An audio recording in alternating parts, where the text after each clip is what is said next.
Thank you for that warm reception. It is very interesting that our subject this morning should deal with conserving energy resources, because I just ran out of some. So I'm going to listen attentively to my lecture and see if I can improve myself as I go along. If you can't hear, let us know, and Gilbert will raise the microphone. I'm trying to save myself from laryngitis. This morning we do have an interesting theme, and that has to do with the conserving of the basic energy resources of the human being. Paracelsus von Hohenheim, as a result of his studies in Constantinople, received from the Arab physicians and philosophers the astronomical concept that there are three suns in our solar system. The one that at the small end is the one we see. There are two others making a triad, and the planets revolve around the entire group. Of these suns, one is visible and two are invisible. One provides energy to the forms and bodies of things, and the other two supply energy to the invisible parts of nature, not only of nature around us, but human nature within ourselves. The human being has, according to this concept, three basic sources of energy. One of these sources is his spiritual sun, the divine principle of universal energy, which is disseminated throughout all time and space. The second is a kind of soul energy, that it develops the various faculties, parts, and members of the human personality. The soul energy has as its disseminating processes the planets which revolve about the sun. The planets become the differentiators of thought, emotion, vitality, all kinds of specialized forms of energy usage, and finally also energy depletion. The third source of this energy works upon the physical forms of things, and is more or less represented by that great battery which we call the planet Earth. To the ancients, the Earth was a reservoir of energies. It was the container upon which all energies converge to be transformed into the processes of form building. The energy of the Earth is physical. It has to do with the growth and structure of physical processes in nature. It therefore may be regarded as the source of nutrition. Nutrition being basically a dissemination of physical energy over the field of its own activities, namely physical forms in life. Also, the physical energy takes charge of the actions and locomotions of things. It has to do with the growth of plants. It has to do with the gradual development of forms and their maintenance throughout nature. And the highest form of this energy, of course, is interrelated with some of the higher forms in the processes of generation, or the reproduction of species. Another point that is, I think, very interesting to consider, and that is that part of the solar rays reaching the Earth are bounced from the surface of the moon. So the moon becomes a kind of subsidiary source of energy. But its energy is a very peculiar and particular kind. To the old Arabs and Persians, the lunar energy was the source of psychic phenomena. In other words, it is the source of that kind of energy resource that is used in magic, sorcery, and many types of esoteric disciplines and doctrines. The tendency, however, of the lunar force is to be disintegrative.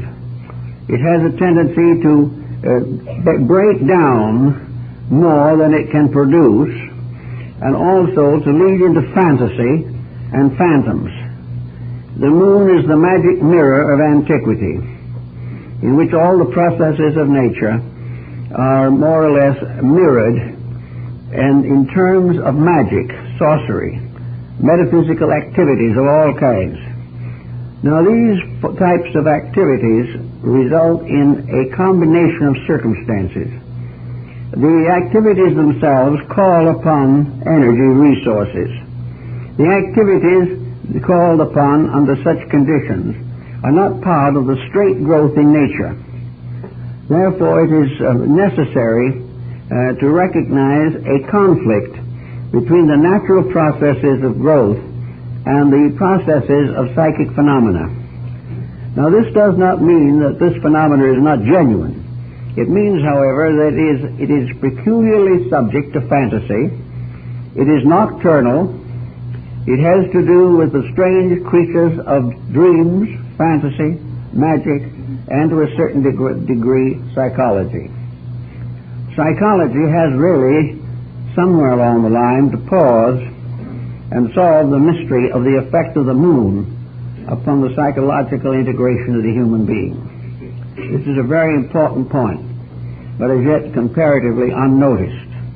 Yet if you go through the old mythologies, you go through the old imageries, you find very often the lunar crescent tied into the hair of the god Shiva or one of the other ancient deities, not simply because it is a humid principle, but because it is a principle of fascination, a principle that was captured by the Greeks and the goddess Diana, the huntress, and in many other religious symbols and systems.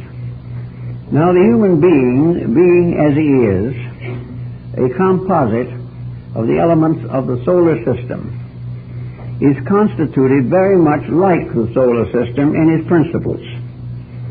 If we can completely study his magnetic field and the entire auric structure behind the body, we will see that we are in the presence of a little solar system, as Bambi pointed out. The whole solar system is located or is epitomized in the human structure. Therefore, there is a spiritual source of energy in man, which corresponds to the first of the three invisible suns. There is a mystical or vital force, a secondary sun, invisible, corresponding to the soul. In this man is also equipped. Then there is the physical sun in man, by means of which all of the body functions are maintained within his own structure, much as in the same way as in the solar system itself. The three suns in man are the heart, the brain, and the reproductive center. And these are the principal administrators of energy. There is also a psychic field associated with the solar plexus, which again becomes the counterpart of the lunar influence. All of these factors, taken into consideration, would form a very interesting study. And it's more or less of a pity that modern thinkers haven't recognized the dramatic importance of trying to investigate the invisible. Locked within the visible, and yet at the same time fully aware that the visible is suspended from something they cannot see. Too many learned persons simply discard the possibility of making the parallels which might be of the greatest value in solving human problems. Actually, our problem this morning is essentially how are we going to use these energies. We have therefore three legitimate forms of energy that we have to use, and one doubtful form. We have a spiritual energy, which of course actually is available to us in only one way, and that way is through the complete harmonization of the structure of which we are composed. Spiritual energy can only manifest on its own level. Therefore, it can only manifest in organisms in which all factors or circumstances that are contrary to spirit have been overcome or eliminated.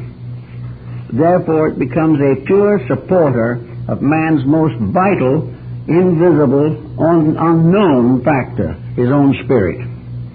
The spirit is not only the source of his life, but it is also the central point from which the energy of his life is suspended. Therefore, the spiritual sun, being the highest, manifesting through a triad of energy factors, becomes the source of all energy and is related to cosmic and space energy in its largest and most abstract fields. Now, the secondary is which you might call the rational energies. These have to do with the mind, with the development of the body, with the laws and rules governing knowledge, with the expansion of arts and sciences, and the supporting of ideals, convictions, integrities. And here is where we have one of our major difficulties. We have within the individual the possibility of using these energies as he himself chooses to use them. As a result of that, these energies are often in conflict. And where this conflict exists, it becomes a major factor in the depletion of the physical resources of the individual. The conflicts between attitudes, then, become one of the major sources of the depletion of the energy which maintains the human being on the level of the human being. It is therefore very important that each individual reconcile the parts of himself. He must reunite a sort of family relationship. He must get away from the push and pull of conflicting pressures which are due to conflicting ambitions, attitudes, and emphases on the various levels of his skills, his ideals, and his integrities. The individual whose convictions are not supported by his conduct, for instance, is bound to be in trouble. He is bound to deplete his energy resources. He destroys them. He creates toxins in them. He pollutes them as air could be, or water can be polluted. It is therefore most important that the individual shall overcome the negative pressures of his own mental, emotional focus. Now, many people today are making quite a project out of becoming spiritual. They hope very much that they're going to be able to transcend the limitations and problems of daily living. Very many of these people, however, are not doing too well. One of the main reasons is that they have not placed a proper censorship upon their own conduct. Individuals who are seeking spiritual integrities and spiritual values cannot compromise the ordinary affairs of life. The individual who is still seeking power, seeking wealth, seeking superiority, desiring to join a kind of spiritual aristocracy by which he is better than ordinary mortals, this type of person is not gaining anything from his efforts to be spiritual. No amount of disciplines, no amount of dedications can overcome weaknesses of conduct. The main point always is to build conduct, to bring the energy fields into balance, and to conserve all resources so that energy is available for the highest possible purposes, so that this energy is available almost completely for the unfoldment, discipline, and growth of the higher nature itself. Where most of this energy is still used in bickering and conflicts in the personal life and on the personal level of action, there cannot be very much essential spirituality floating around. Now, the energy that's getting into trouble is largely emotional energy. It is the energy of the second son. It is the energy of the emotional, mental being, therefore, very largely of what we would term the individuality. It is this type of energy that is the person as we know it today. And it is this person that is in trouble. And this person remains in trouble as long as he attempts to advance his personality and his personal purposes without consideration for his integrities. People come to me quite frequently with these problems. One of the most common, of course, is the individual who is trying desperately to be spiritual and has kindly come to the conclusion that by some circumstance, membership of something of this nature, he has finally found that superiority. He has finally found what others seek in vain, and that is the possibility of a unique attainment in spiritual growth. He is going to be better than other people, wiser, more wonderful. He is going to have a strange superiority over everything else. In other words, he is bound toward an achievement of spiritual aristocracy. He wishes to be an aristocrat in the celestial kingdom. This is not possible. It is a deadly mistake and a terrible waste of energy. The Zen people are much wiser in this. They realize that energy that is held in suspension and therefore is not motivating any destructive action is the most important energy of all. The energy that we use is mostly abused, but the energy that we hold in a transitional state, we hold in a suspension, is available but not necessarily used until it is needed. So all energy should be stored, not wasted. But when the time comes when it should be used fully and adequately. We need all available energy with which to grow. We need all available energy to serve our brother man. We own so little in this world that our energy is not to be directed upon our possessions, but upon the improvement of the society to which we belong.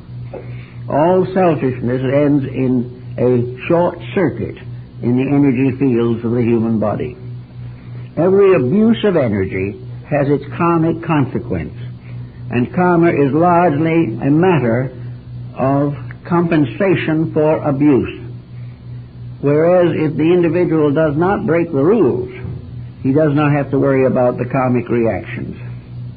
But karmic reactions are always punishment for broken rules.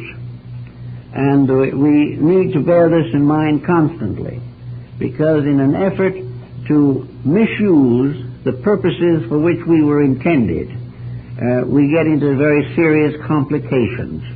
One of the most uncomplicated thinkers in all time, I guess, was Confucius. Confucius was perfectly aware of what constituted a superior person. This superior person was a completely self-disciplined person. But he was not disciplined in a way that showed as discipline. He wasn't unkind to himself. He did not flagellate himself literally or symbolically. He did not become an austere, detached, antisocial character. The Confucian superior man was a perfectly adjusted person, not a person who was subject to various types of over-discipline or over-self-control. Confucius enjoyed life. He regretted that other scholars did not rise to cooperate in the reformation of China, but he did what he could, and he became notable for a very sincere, superior kind of living. In the recent regimes in China, he was cast aside as ancient and outlived and outworn. In the last 5 years, however, he has come back to become probably the ideal of Chinese character, namely perfect poise, integrity, warm sympathy, but everything under control, nothing getting away, no temper fits, no outbursts, no revenges, no hatreds, no bickerings, no slanders, no effort to revenge or retaliate for real or imaginary wrongs, but quietly and serenely to live according to the three principles. To do this is therefore to conserve all resources to the greatest possible degree. We will not waste energy if we control ourselves without it being necessary to use energy to control ourselves. This is the difficulty. We put an iron fist on ourselves. We lock ourselves with a tremendous effort of the will, as in the case of trying to break a bad habit. But the energy that we use to get over the bad habit is almost as detrimental in its usages as the habit was. The thing is that we relax away from anything that is not right. We do not fight for a certain attitude. We relax away from that which interferes with that attitude. It is like Socrates and his statue. He told his friends that he got a block of marble, and that he cut away that part of the marble which didn't belong and didn't seem to work very well. And when he got all through trimming the marble, he had the statue. Now, it is very much this way of taking the rough granite of our own natures. Instead of trying to dream all the time about the great artistry we are going to achieve, if we just could chip away the parts that are not necessary, if we chip away the mistakes, if we just simply quietly go about doing the things that are right, if we remove that which is unnecessary, unreasonable, unfair, dishonest or dishonorable, just removing these things one at a time, when we get through, the statue in all its beauty stands revealed to us. The real self is that which is revealed when the not-self is overcome. And the not-self is overcome not by fighting it, but by outgrowing it, by living above it, not with strain and effort, but with a very gentle, quiet way of doing things. It is perfectly possible to be true to yourself, to fight the good fight, so-called, and to live a good and enlightened life without a great mass of conflicts. I know, for instance, that in families now, there are tremendous conflicts in which individuals resent each other, in which the family situation is falling apart, and hard feeling is abroad in the land in almost all homes. The only answer to the situation is that all this bad feeling does not add up to anything. The only answer to it is that each individual must ultimately come to the point where he recognizes the need to conserve energy by wasting none of it on dissension. And therefore, in a quiet and pleasant way, he adjusts to that which is necessary, and he quietly steps aside against that which is unnecessary. He does all that it is supposed he should do. He does not walk out on a duty. He does not avoid a responsibility. He does not reject a lesson, but he accepts all of these things quietly and with dignity. This was the code of Francis de Assis, and it is a very difficult code to excel. But it is also the code by means of which energy is restored. Energy is saved. Energy is guarded by this type of thing. Now, the next phase of the energy is that every attitude that we have has some type of a reflex on the body itself. Every temper fit does much more than upset us emotionally. It upsets the body chemistry. Every mistake that we make in the personality, every act of violence, every joining into riots, into violence against society, everything of this kind accomplishes no good primarily, but also damages the person who is guilty of it. Now, people will say, well, there are 100,000 people that don't like something and are fighting it. Probably true. But the moment you join that group, you begin to destroy yourself. And each of those that is in that group is destroying themselves rather than achieving their ends. And if we look around us today to see what violence is producing, we see that it produces nothing but violence. And that violence in our personal lives, whether it's intellectual or physical, produce nothing but distress. So it's all of these emotional pressures, jealousy and vanity and self-centeredness and rejection of the common experiences of life, mistakes of this kind interfere with health.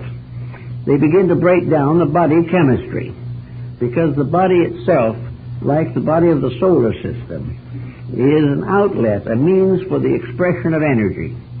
And when the body is corrupted, the flow of energy is disturbed. The moment the flow of energy is disturbed, various types of obstruction arise. And wherever obstruction arises in the human body, death sets in. Obstruction is tension. Tension arises from the misuse of energy. And wherever it exists, it must, in every possible way, be relaxed. Now, most people who come and talk to you about these things say, yes, they would be very happy to relax the energy, get rid of the tension, and do all these things if other people would agree with them. Everyone would be able to live beautifully if somebody else wasn't interfering. but there is always a person or a circumstance that is nagging. And this, in consequence, forces the individual to build up these defenses of tension and stress. This is entirely erroneous. The more tension there is on the outside, the more need there is for complete internal passivity, of peace. Now, peace also suggests a number of other things. One, where to find it? Well, that is curing itself pretty much these days. There's no place you can go. There is no place where you can be sure that peace is going to stay very long. There is no security in human society today. Perhaps the first lesson this teaches us is to get over the idea of escaping. Now, we do still have certain monastic escapes, certain retreats and places of this kind, and somewhere in the midst of the distant mountains we find hermits who have left society to cultivate their own detachments. But for the most part, all of these people have weakened themselves by these attitudes.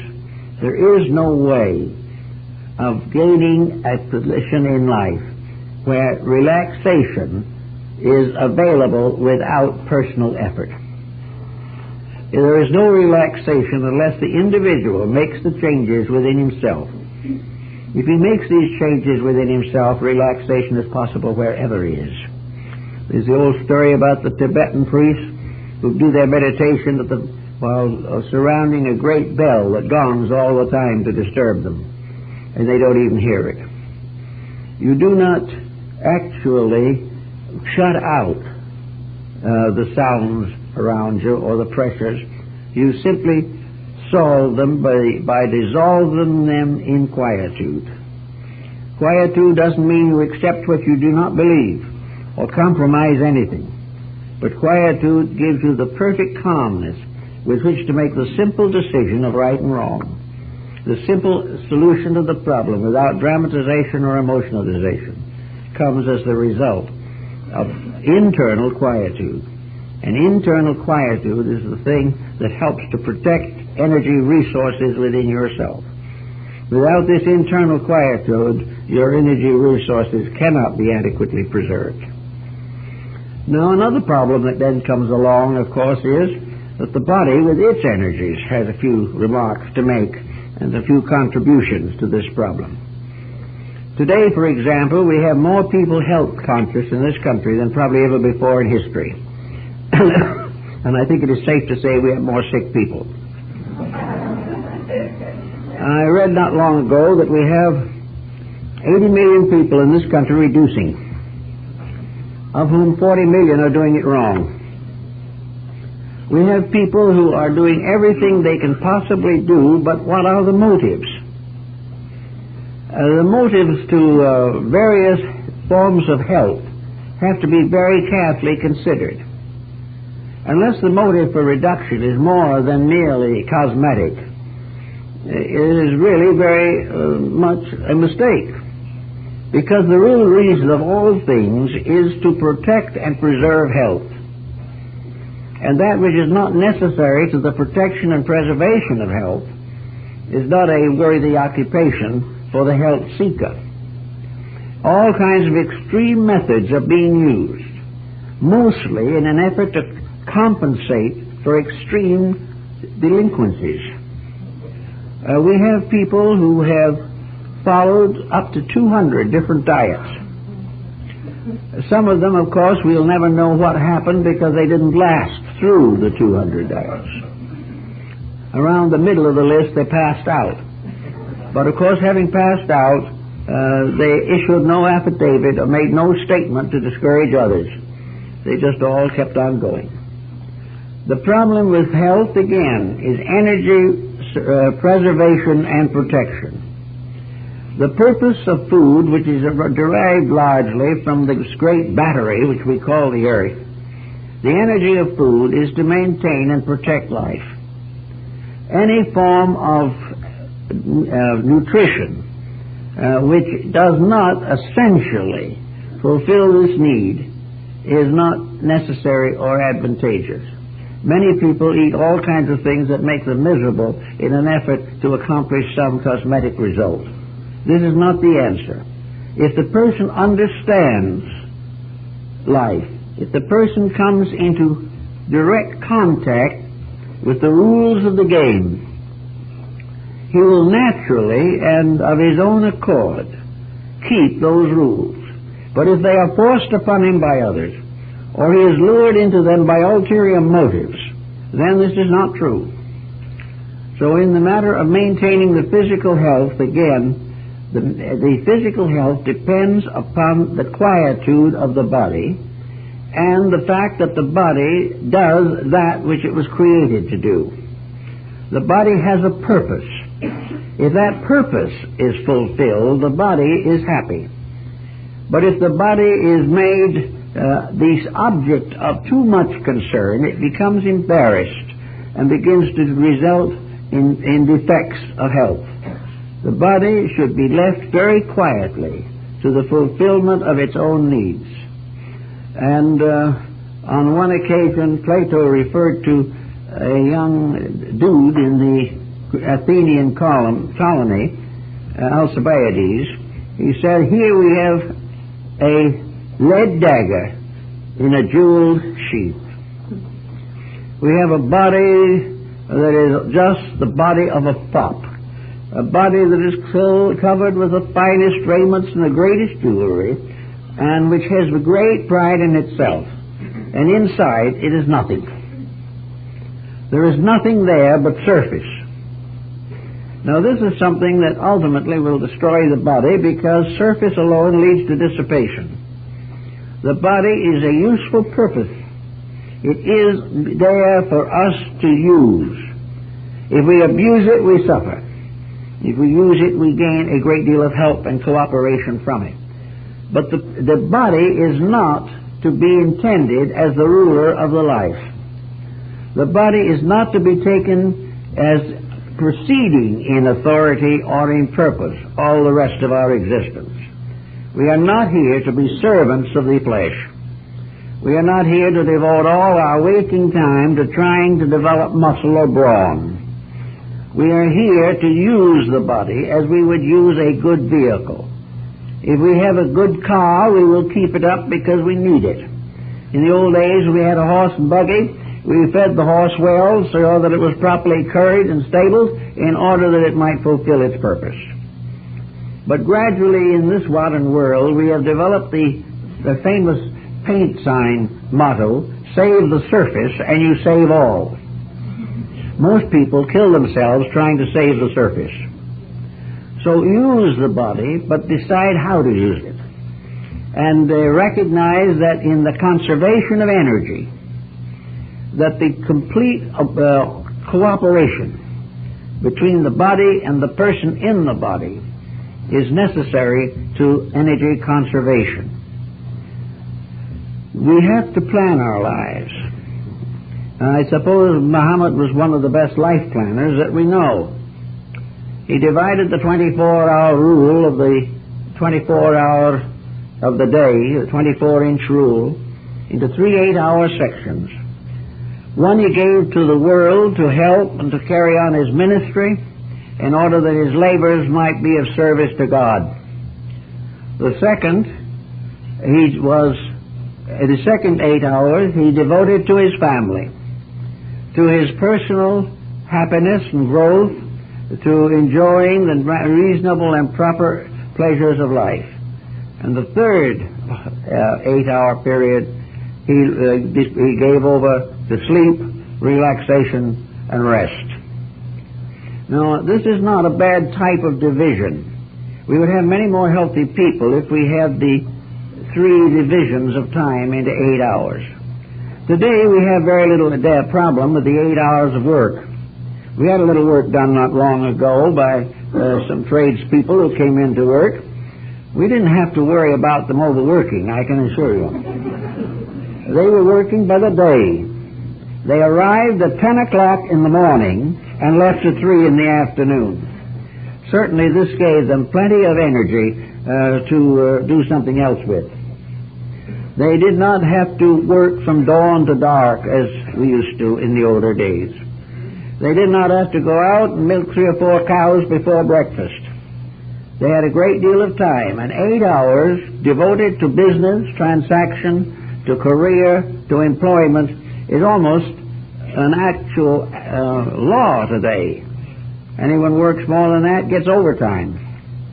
So the 8 hours for work, or for service, or to go out and do the things that help others, or to variously contribute to the well-being of the community, these possibilities fit well into the 8-hour period. Now the 8 hours of sleep, this is a little different, but we still mostly abide by it. And while we are asleep, we don't waste very much energy. But in sleep, we also have a breaking down of the wear and tear of the day, and if the waking hours have been well used, the sleeping hours will be reasonably efficient. Sometimes we have difficulties, everyone has them, but for the most part, we'll be able to keep that 8-hour span pretty well. The work is right because we're using the energy that is given to us for work. The rest is right because we are using it to relax and restore the energies. The big problem is the remaining 8 hours. Here we have the 8 hours to do as we please. Here are the hours of self-improvement, rest, relaxation, study, pleasure, family, friends, children. And I would say that this group of 8 hours is in miserable condition at the present time. Our idea now of 8 hours of happiness and pleasure is television. Here we sit and watch murders for 8 hours, and also occasionally get a brighter moment from a commercial. Also, if we are not doing that, we are doing all kinds of wasteful, useless things. We are going out and drinking too much. We are keeping up a social life that doesn't mean anything. We are possibly indulging in the narcotic culture. Or perhaps we are simply sitting around fussing, reading the newspaper, worrying about the world, and very largely ignoring the better type of life. We are not giving the children proper attention. We're not giving the family proper attention. The thing is falling apart. Now this is where the part of our psychic integration, which corresponds to the 7 planets, or the soul section of man's triune nature, of spirit, soul, and body. It is the soul structure which is the part that is giving us the great trouble. Here we have conflicts, we have confusions, we have ambitions overruling common sense, we have the gratification of sensory perceptions without end, we have a tremendous struggle for luxuries, we are afraid to economize, we want to try to maintain a level of economics that is falling apart underneath us, and we are not doing anything with that 8-hour period, which is perhaps one of the most important of our entire life. We make a living in one 8-hour period and throw it away in another. We work hard to get something, and when we get it, it's no good to us. So we have to take this psychic area of our 8-hour period and try to see what we can do to use it to reorganize our energy resources, to keep ourselves from wasting the energy that we ought to be building up. We eat in order to live, and then we turn around and live only to eat. Everything gets into trouble. It gets too much of everything. So in this 8-hour period, what we are supposed to do is to develop the overself, to provide the life with steering gear, provide it with motives, provide it with opportunities to grow, to become better human beings and to become more significant human beings. In the sleeping period, we are a little better than vegetables. We are sound asleep. In the working period, we're a little better than draft animals because we are laboring. These are the two things that have to be more or less handled. But in this other part, this other third, our humanity can take over. And it is especially important that our humanity does take over if we wish to bring a solution to any of the problems of modern living. unless we make that part, that 8 hour of rest and relaxation, very important. We're never going to get out of the present problem. We should use at least a good part of that in quest for basic self-improvement. We should study, we should think, we should develop talents. This 8 hour period is the opportunity in our lives to bring something forth out of ourselves. This is the part that is ourselves. Here is our chance to be ourselves. We are not John Smith while we're working. We're not John Smith while we're sleeping. But we're John Smith when we take hold of our lives and build a personality for John Smith. To make him an important person. To make him gradually unfold the resources so that when he leaves this world he will be better and not merely older than when he came here. To go out of this world at the end of 70 or 80 years knowing no more than when we entered. Starting out by wanting to be wasteful and dying wasteful. Actually beginning life full of opinions and dying with the same opinions or others just as bad. This is a complete loss of life. It is a very interesting situation because something was brought to my personal attention, a little story on me. Many, many years before the war, I inherited a Japanese houseboy. I inherited him because I held him for a couple of months to help me. Then I told him I couldn't afford to keep him, so he said he'd stay without pay. It was a beautiful arrangement. But I was working very hard, writing and lecturing out a great deal of the time, and my library at that time was in my home. So one evening I come home, and here is Asa, my houseboy, sitting on the edge of a fireplace in the living room, with my choicest books piled up in front of him, and a beautiful fire burning in the grate. I said, "What are you going to do, Asa?" He says, "I'm just going to burn them." I said, "They're not yours." He said, "I'm burning them." "Well, they belong to me." He says, "You won't be here to enjoy them." And he gave me a good solid talk on why it was that if I didn't ease up a little bit, there'd be no use to have anything. That if you become dominated by some situation that prevents you from being able to ventilate your own life, you will ultimately get into trouble. So it is very important, that 8 hours of doing the things that enrich life. One way, I think, is to realize that in this area we have the whole field of the arts, creative self-expression. Now, arts, of course, here's where a little spot where I think the lunar factor comes in. That part of the solar energy which has to do with art also bounces off of the moon occasionally and produces what we call today, so we say, post-impressionism. Art that you can't do a thing with. Art which does not have within it one bit of psychic life. It does not help you to grow. It does not express any creative conviction, and very often is motivated entirely by commercialism. There you're wasting your energy. But you have to place your own censorship on this energy and the use of it. But creative art is very important. Music is important.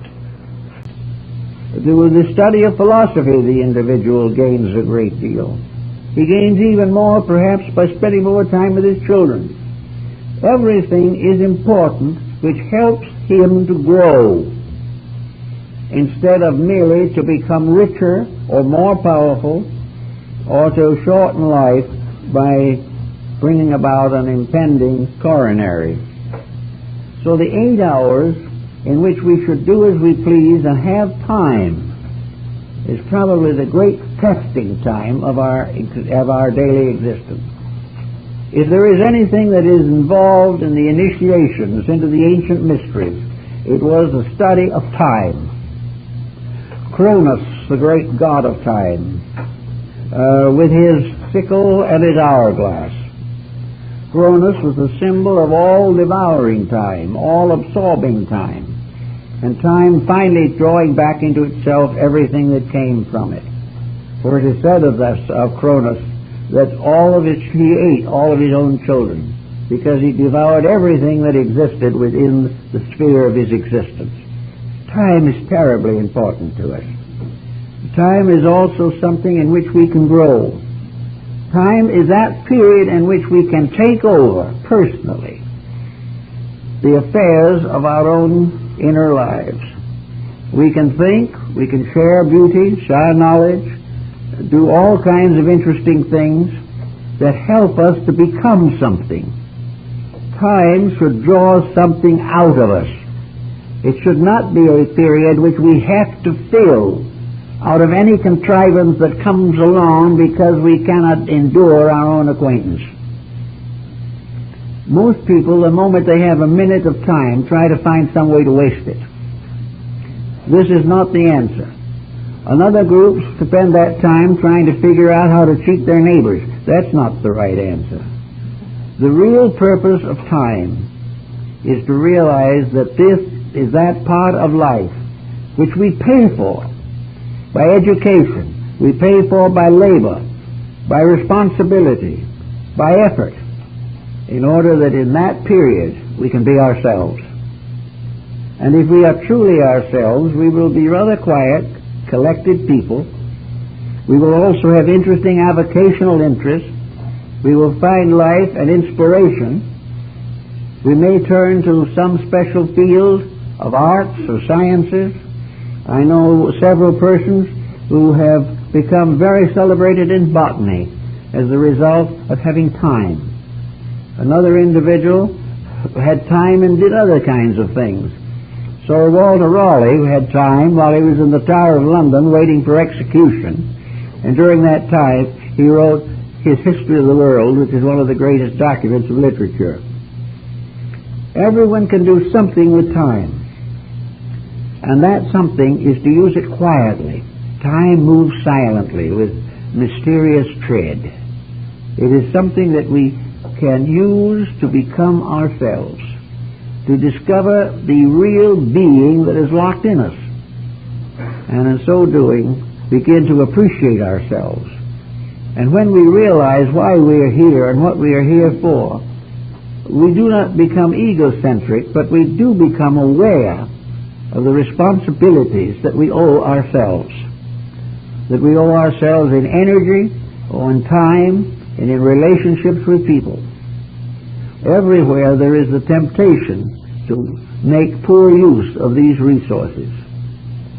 Now, in world conditions, time is becoming a great vital factor in health. There's a great deal of sickness arising today from simple fear. Fear and tension and stress. We are disturbed. We are annoyed. We are frightened.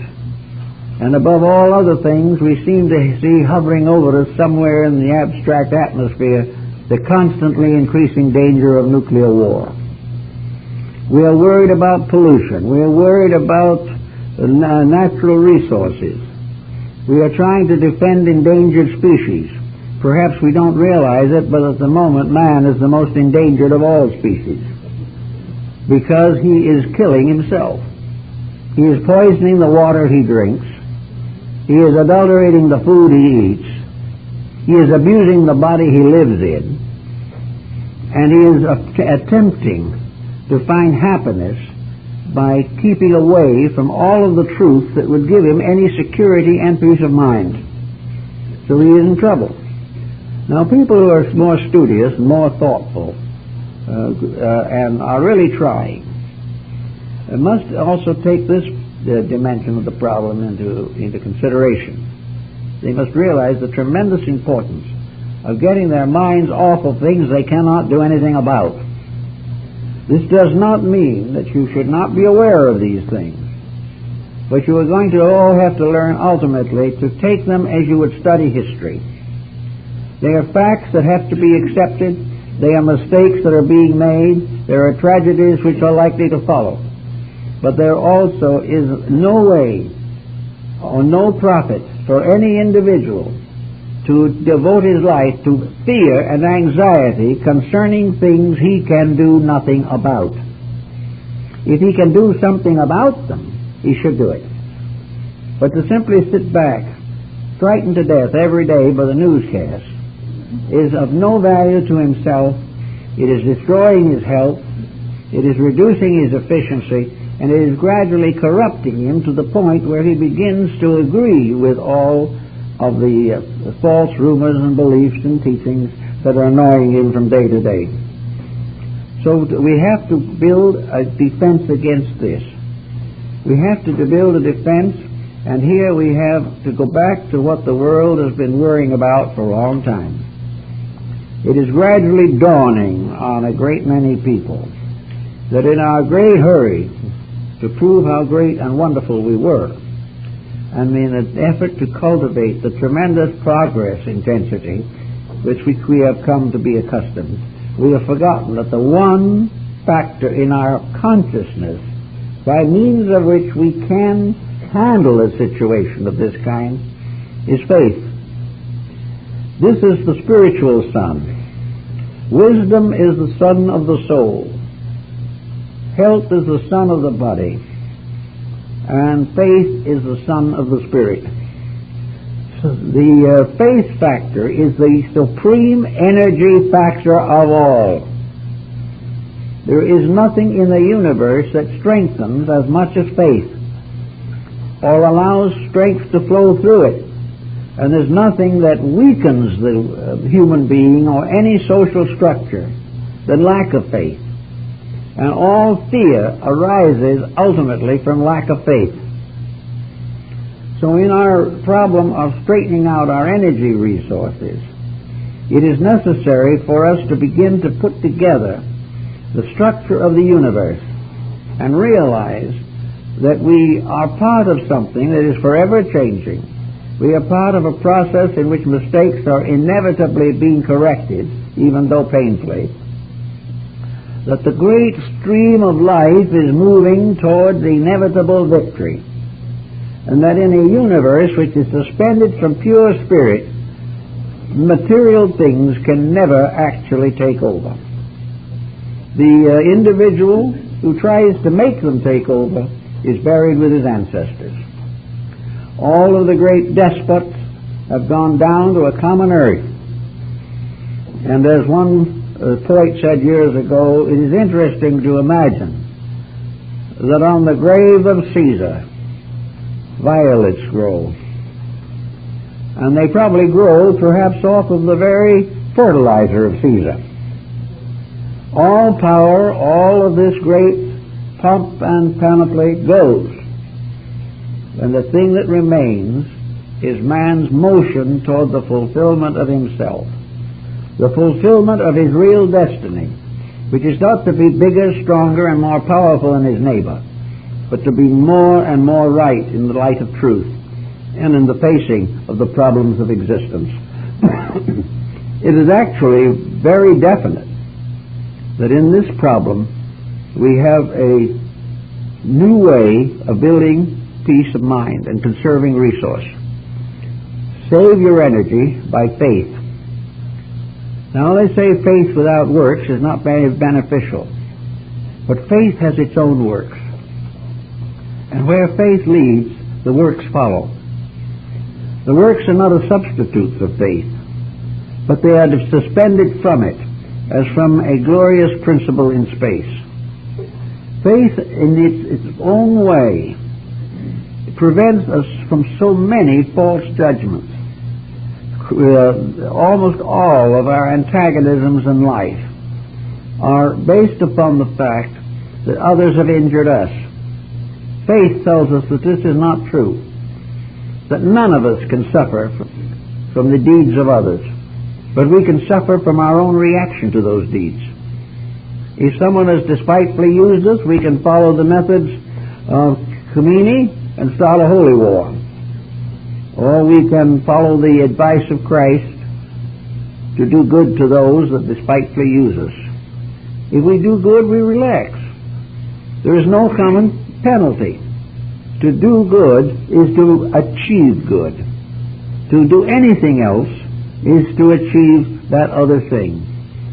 While Buddha was preaching in India, in the state where he was born, Kapilavastu, the general of the armies came to him and said, "Master, I am the defender of the state. It is my duty to protect you and all of the people of this state. And yet to do this, I may have to have war. I may sometime have to turn upon others. I must lead armies. I must take all the responsibilities for protecting the obligations I have taken. What is the answer, Master? What should I do?" The Buddha said, "You should do that which is to be done. If you are the leader of the armies, then you yourself must be prepared for the karma. This karma is according to motive, according to the situations that involves, but one thing is certain. Any man who is the general of the armies must be ready to die himself in battle. He must recognize that it is his destiny. By karma, if he raises the sword, he will be struck by the sword. But if he raises the sword in the defense of principles, there is another karma that comes in also, the karma of the integrity behind his motive. This integrity will not prevent him from being killed, but in the great plan of things, it will be added to his integrities. Therefore, whatever you have dedicated yourself to do, that you must do. But remember, every dedication has a consequence. Every decision has a result or an effect.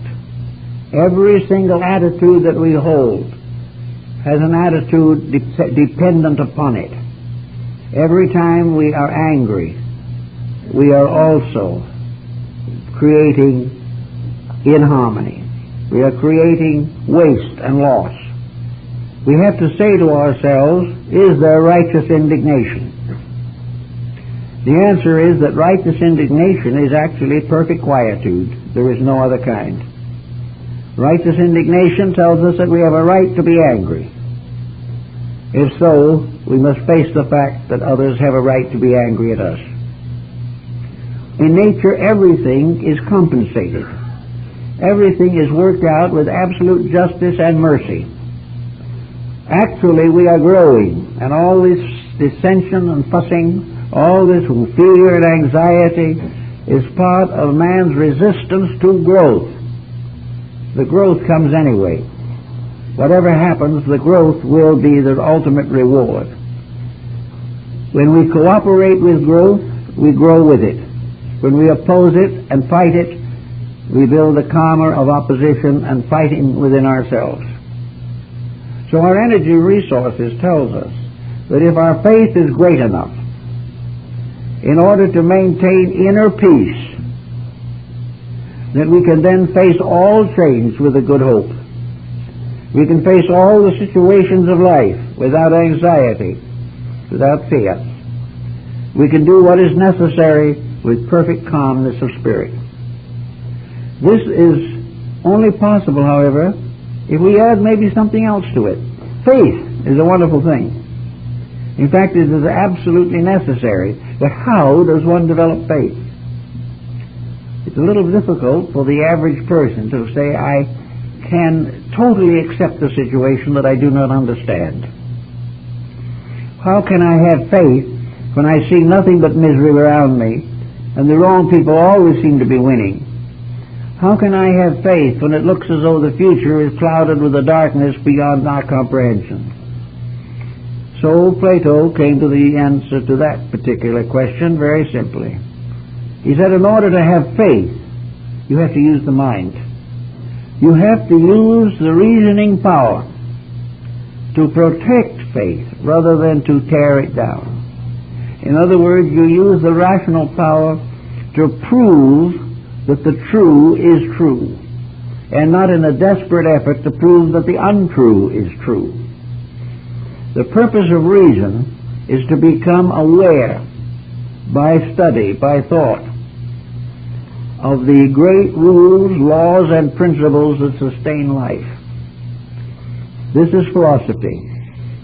And philosophy is the handmaiden of faith. And as Plato himself said, the only end of learning is that it shall sustain and justify faith. But faith has to be justified for most people. They have to understand something of the world, something of life, something of the powers and pressures going on. They have to become aware of the grand scheme of things.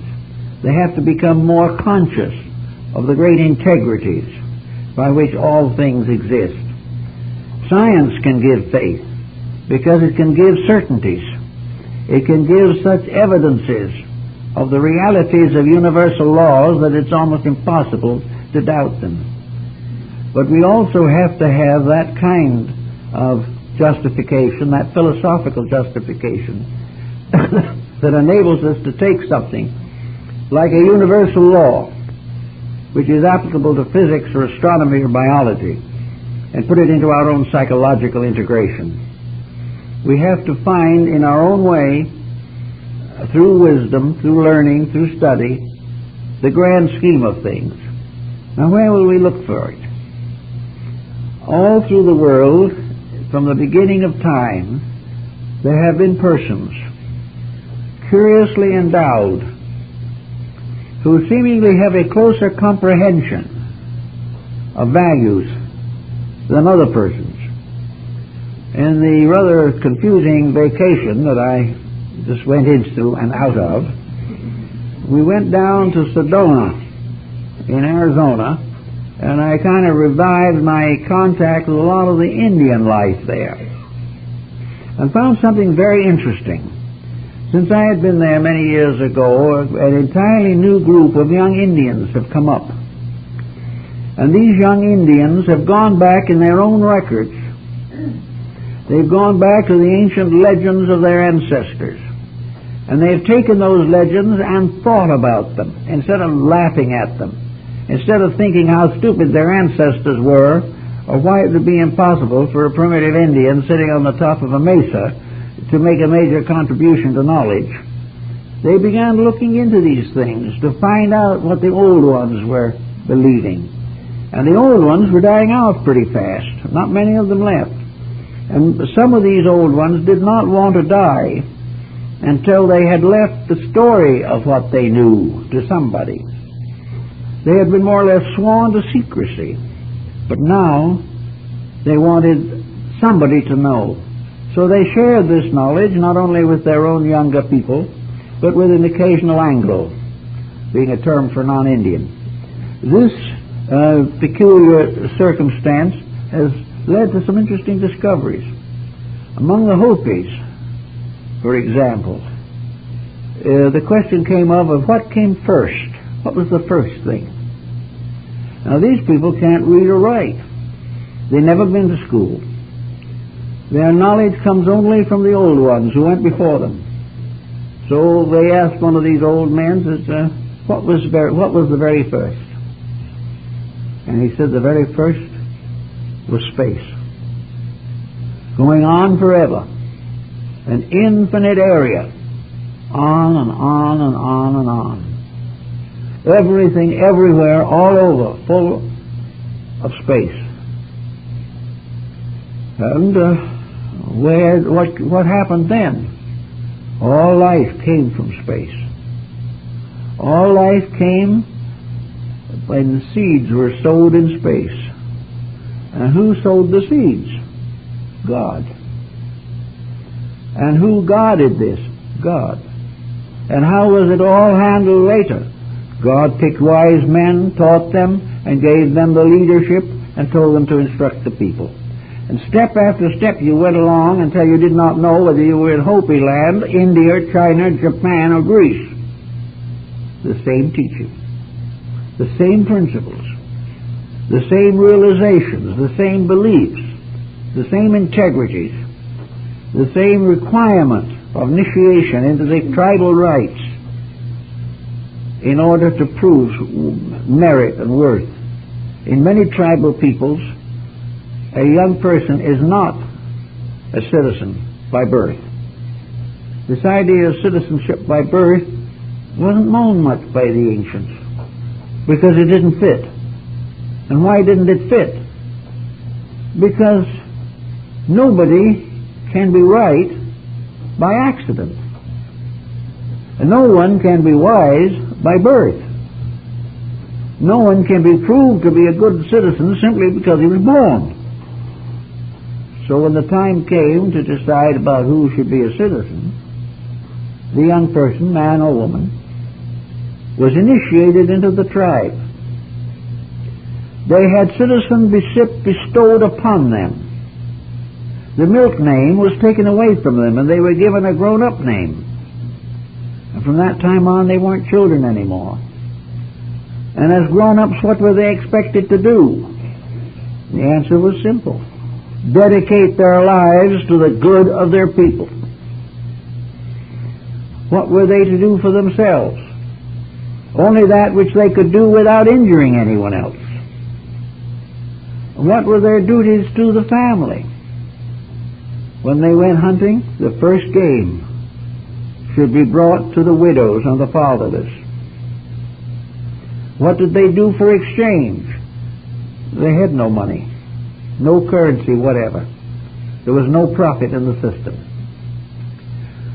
When one of them had an argument with another, what did they do? They dug a hole, and they told the two of them to talk their argument into the hole. Then they said, fill up the hole and shake hands. And that ruled America for hundreds of years before a white man got here. We know the answers to these things. We know what's wrong, but we're just not very interested. But if we are not more interested, they're going to get more and more wrong. And the more wrong they get, the more tired we are going to get. And we won't have money enough to pay the doctor's bills. We will not have sufficient energy to learn anymore. So we will try to forget. We will try to ignore everything and slip into the grave as painlessly as possible. Even the Indian knew it wouldn't do any good, simply because he knew perfectly well in his own heart and mind that when he slipped into the grave, he was still there. He was still alive.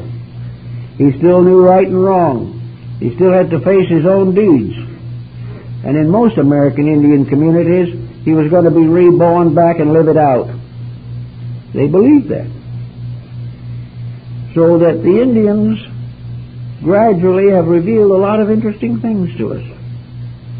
The healing methods by which we are to overcome most of the diseases are based entirely upon a very complicated religious ceremony. And in this religious ceremony, before it is over, the cure is due to the fact that the individual restores his faith in the plan. He becomes aware that health comes from space too. He realizes that it has to be earned. We have no right to be healthy unless we deserve it. And in the great Yebachai and the medicine ceremonies and so forth, the person has his consciousness of social citizenship restored. While he is on the sand painting, he is one with the universal life of things. He shares again in the great laws of his people. He calls upon the great spirits of the people. He makes new obligations to himself. He rededicates his life to useful purposes. And while the chanting goes on, and the drums roll, and the rattles are rattled, he gradually regains his citizenship in his own tribe, something that was taken away from him in many instances where foreigners coming in would not let him even have his own language. But when he became again well-adjusted member of his own society, living in the laws of his own society, living in the mesas and in the cliffs, living in the deserts upon the simple fare that he gained there, sharing with those of his tribe and kind the lot of life. When he began to understand these things, he got well. He became a well-adjusted citizen of his own people. and in so doing fulfilled his destiny. He could not have done it without faith in the old ones, the Manitos, the great teachers who had gone before, the Sky Lodge. All these things had to be in his consciousness, or he couldn't do it. If we want today to gain security under the pressures of present conditions, we need a strong and abiding faith. A faith has been given to us, and we've got to keep it. Our religion, which has been gravely neglected, is the most powerful instrument for our salvation that there is, not just theologically speaking, but in terms of putting back into this world a social order in which it is possible for the individual to live according to his own inner convictions. The spirit power of the first Son in us is true, right, rejoicing in righteousness. When we live according to the divine plan, we will live. When we break it, we will die. When we keep the rules, they will keep us forever. But unless we have an understanding of something bigger than ourselves, something more worthwhile than the little accumulations to which we are dedicated, unless we have a purpose nationally, internationally, racially, culturally, a purpose to build something that is going to endure, build upon dedication, self-sacrifice if necessary, martyrdom if need be, but build toward an eternal pattern of securities. Unless we are willing to know that we are here to do something, we won't do anything. And not doing anything important, we do all kinds of things to hurt each other and ourselves.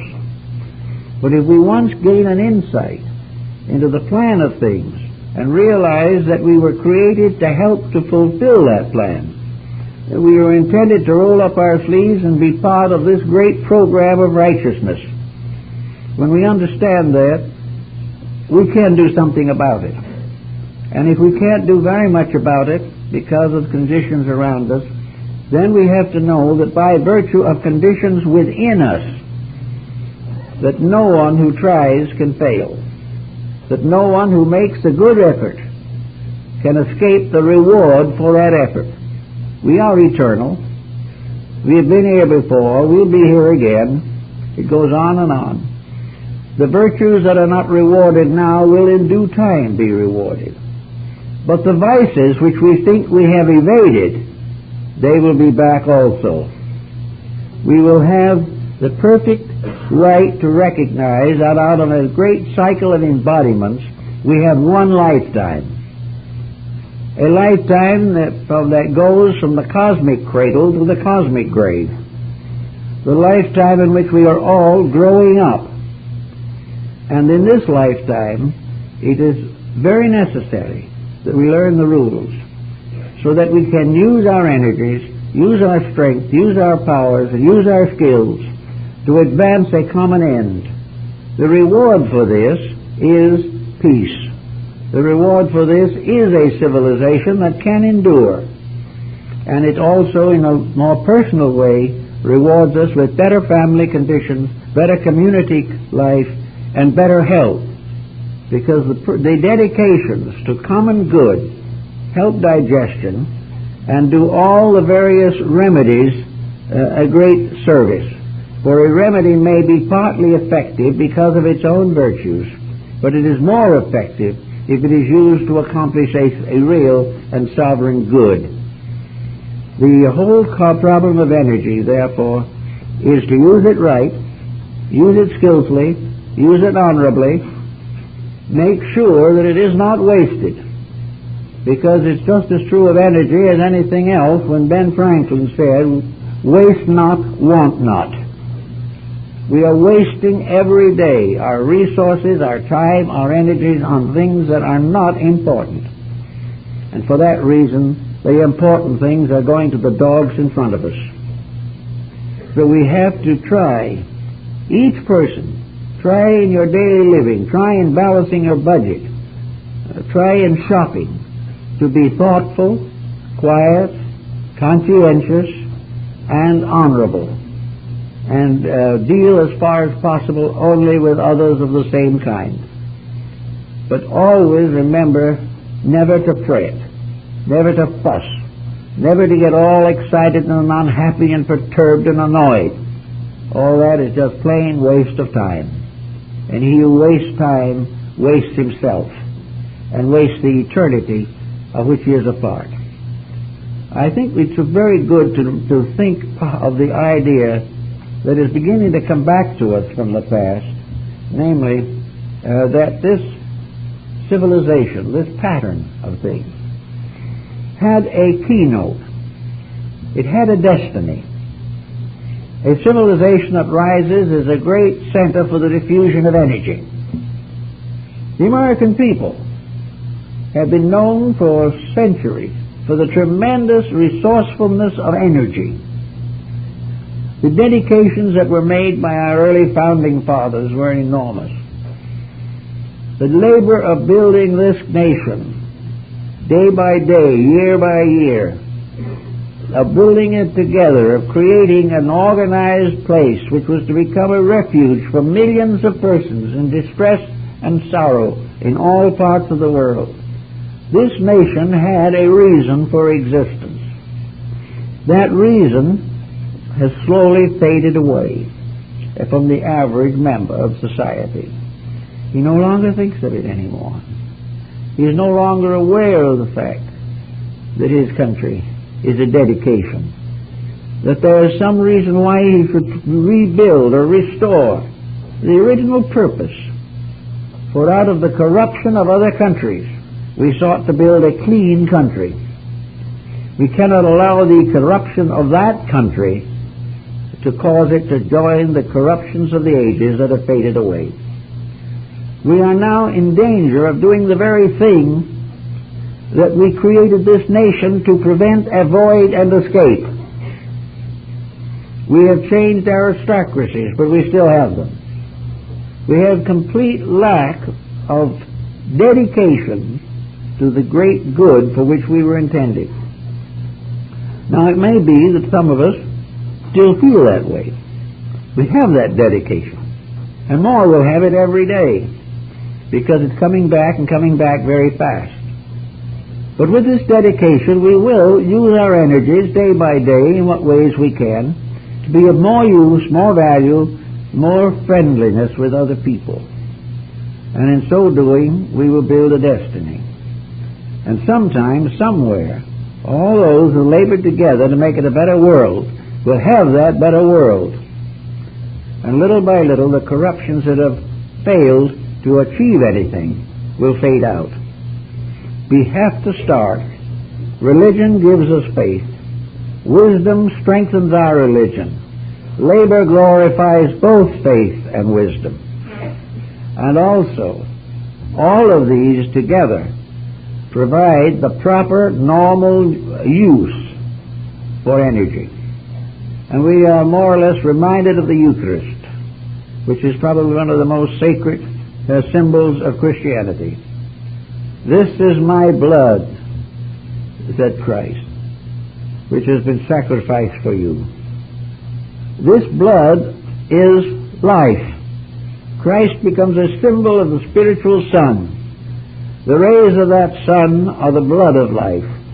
And in ancient times, the sun was shown with drops of blood pouring from it. In early Christianity, the Lamb of God was shown with the 7 wounds. And there were the 7 wounds in the breast of the Mother of Mercies. The blood of life is energy. The right use of energy is the most important dedication that there is. There can be no religion apart from the recognition that the life upon which we live is sacred.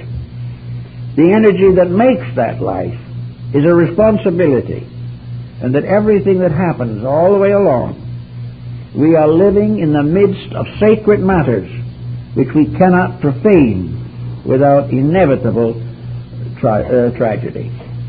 It is absolutely necessary for us to look upon the universe as the body of a divine being, and every cell and every atom of that universe must be treated with respect treated with, if necessary, with veneration. And every energy, every utility, every element, every substance that we have should be used prayerfully and used sincerely and with the greatest sense of obligation, because all these things are part of the body of the divine power in which we live. And those that misuse this power are abusing life and abusing the great principles which were given to us to make our own way happier and better. So let us remember that energy is the blood of the Son shed for us, and that it is our responsibility to use that energy for the common good of each other. Well, I guess I better quit now.